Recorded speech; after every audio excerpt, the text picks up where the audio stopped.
हुमायूं कबीर को घेरा, मचा हड़कंप, बना बड़ा प्लान, इलाके से दबोचा गया। हुमायूं कबीर को उनके इलाके में ही दबोच लिया गया और यह पूरा प्लान किसी और ने नहीं, ममता बनर्जी ने तैयार किया। पर सवाल यह है कि क्या यह वाकई एक सियासी चाल है या ममता हुमायूं से डर गई हैं? क्योंकि हुमायूं ने मुसलमान वोट बैंक को अपना बना लिया और ममता ऐसा बिल्कुल नहीं चाहती। ऐसे में ममता ने खेला करने का प्लान तैयार कर लिया है।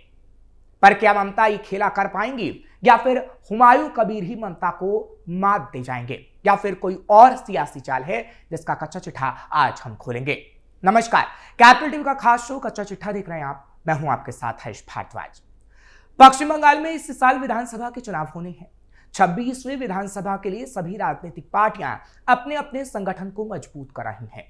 सत्तारूढ़ तृणमूल कांग्रेस ने भी संगठन को मजबूत करने के लिए शनिवार को राज्य के 3 संगठनात्मक जिलों जंगीपुर, बहरामपुर और बारासात के लिए चुनाव कोर कमेटियों की घोषणा कर दी। इनमें से हावड़ा विधायक ज्योति प्रिया मल्लिक को बारासात कोर कमेटी में संयुक्त संयोजक की जिम्मेदारी दी गई। ज्योति प्रिया को यह जिम्मेदारी मिलना उनके पुराने भरोसे का पुरस्कार माना जा रहा है जो ममता बनर्जी ने दिया है। ज्योति प्रिया को राशन घोटाले में फंसने के बाद हाल ही में उन्हें जेल से रिहाई मिली है। बंगाल चुनाव नजदीक होने के कारण तृणमूल सुप्रीमो को अतिरिक्त जिम्मेदारी सौंपी गई है। कहा जाता है कि राशन घोटाले में ज्योति प्रिया के जेल जाने के बावजूद उन्होंने संगठनात्मक कार्यों में कोई कमी नहीं छोड़ी। बालू की अनुपस्थिति में अन्य नेताओं ने जिम्मेदारी संभाली। जमानत मिलने के बाद उन्होंने पार्टी के प्रचार के लिए जिले का दौरा किया। इसलिए बारासात में चुनाव कोर कमेटी के गठन के साथ ही ज्योति प्रिया की जिम्मेदारी और बढ़ गई। बेशक इस बारासात कोर कमेटी में सिर्फ बालू ही नहीं, राशन घोटाले में शामिल अनीसुर रहमान भी हैं। बारासात की चुनावी तैयारियों का जिम्मा संभाल रही इस कोर कमेटी में कुल 16 सदस्य हैं। रतिन घोष संयोजक हैं, ज्योति प्रिया संयुक्त संयोजक हैं और काकली घोष, दस्तीदार और सुजीत बसूद भी सदस्य हैं। और ये सब सिर्फ और सिर्फ हुमायूं कबीर की वजह से हुआ है। हालांकि बारासात ही नहीं, जंगीपुर और बहरामपुर में भी कोर कमेटियों का गठन किया गया है। मुर्शिदाबाद और आसपास के मुस्लिम बहुल इलाकों में तृणमूल के सामने सबसे बड़ी चुनौती हुमायूं कबीर ही है। राजनीतिक विश्लेषकों के मुताबिक इसी चुनौती को ध्यान में रखते हुए शीर्ष नेतृत्व ने इन दोनों संगठनात्मक जिलों में चुनावी कोर कमेटियां बनाने का फैसला किया है।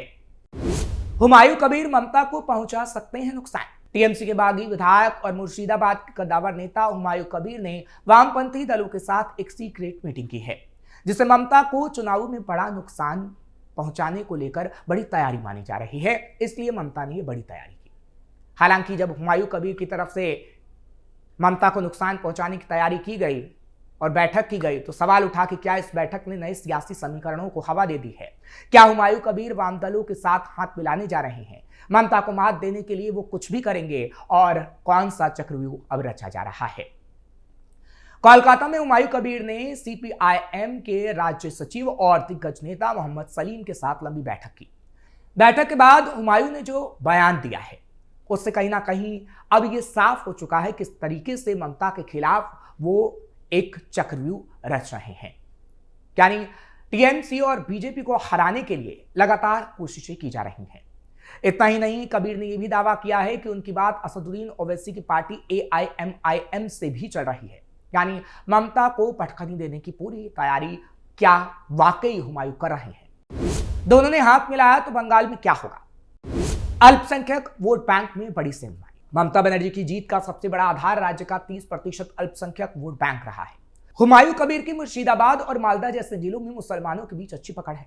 अगर वो वाम दलों और ओवैसी के साथ आते हैं तो टीएमसी के इस कोर वोट बैंक में बड़ा बिखराव होगा। ये सीधा नुकसान ममता को और फायदा बीजेपी को पहुंचा जाएगा। इसलिए ममता डरी हुई है।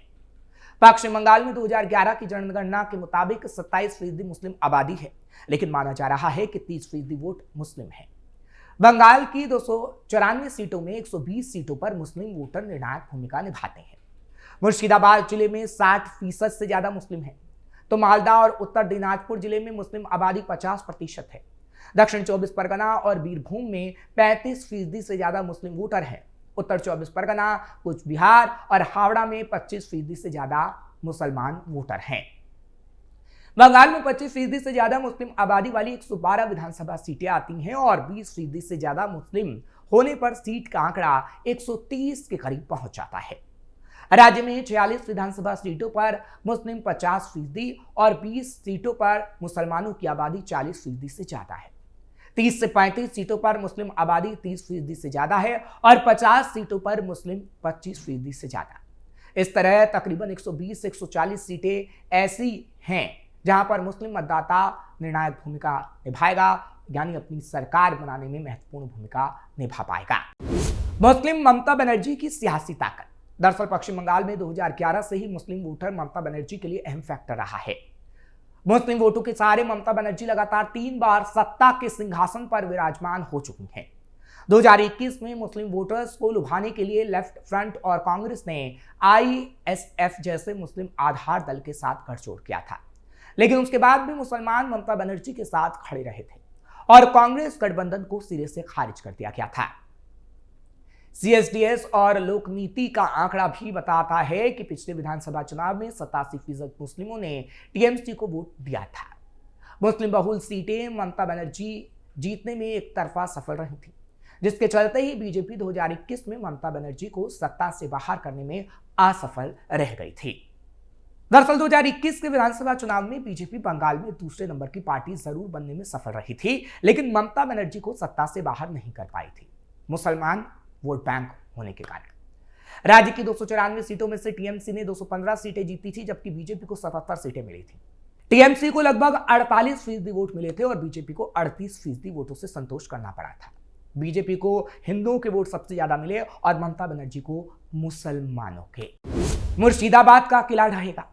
मुर्शिदाबाद जिले में सबसे ज्यादा विधानसभा सीटें हैं और ये TMC का गढ़ माना जाता है। हुमायूं कबीर इसी इलाके से आते हैं।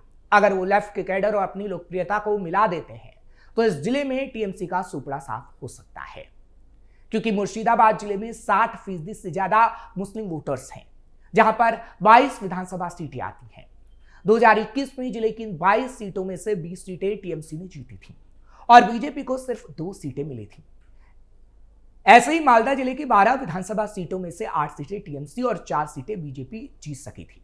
उत्तर दिनाजपुर जिले में 9 सीटें हैं, जिनमें 7 सीटें TMC और 2 सीटें बीजेपी ने जीती थी, यानी TMC मजबूत थी, लेकिन हुमायूं की वजह से अब TMC मुर्शिदाबाद में भी हार सकती है।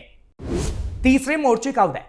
अब तक बंगाल में लड़ाई TMC बनाम बीजेपी की दिख रही है, लेकिन इस गठबंधन से एक मजबूत तीसरा मोर्चा खड़ा हो सकता है, जो उन वोटर्स को अपनी ओर खींच सकता है जो ममता और मोदी दोनों से नाराज है। क्या हुमायूं के सहारे वामपंथी दल फिर खड़े हो पाएंगे? बंगाल में शून्य पर सिमट चुकी CPIM और वाम दलों के लिए हुमायूं कबीर एक संजीवनी साबित हो सकते हैं, क्योंकि वाम दलों के पास संगठन तो है, लेकिन जमीनी स्तर पर भीड़ जुटाने वाला कोई मास लीडर नहीं है। हुमायूं कबीर एक आक्रामक नेता हैं, भीड़ को आकर्षित करना जानते हैं।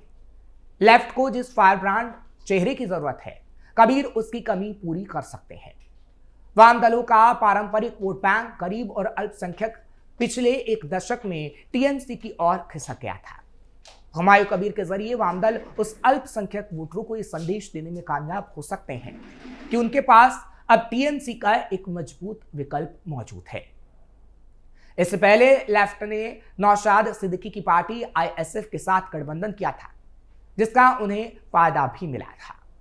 अब हुमायूं कबीर के साथ मिलकर वो उसी फॉर्मूले को बड़े पैमाने पर लागू करना चाहते हैं। फिलहाल ऐसा हो पाएगा या नहीं हो पाएगा ये तो वक्त ही बता पाएगा, और क्या ममता बनर्जी को वो मात दे पाएंगे या फिर नहीं दे पाएंगे ये भी वक्त बता पाएगा।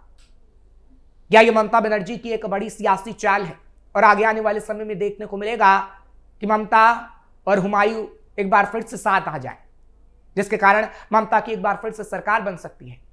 फिलहाल ऐसा खेला होगा या नहीं होगा ये तो वक्त ही बता पाएगा, लेकिन इतना जरूर है कि अभी ममता बनर्जी सोच समझकर रणनीति बना रही हैं और हुमायूं कबीर की काट निकालने की कोशिश कर रही हैं।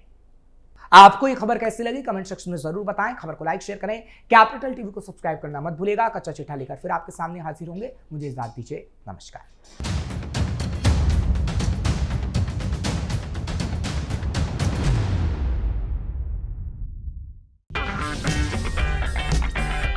अगर आपको हमारा वीडियो पसंद आया हो तो इसे लाइक करें, हमारे चैनल को सब्सक्राइब करें और हाँ, बेल आइकन दबाना ना भूलें।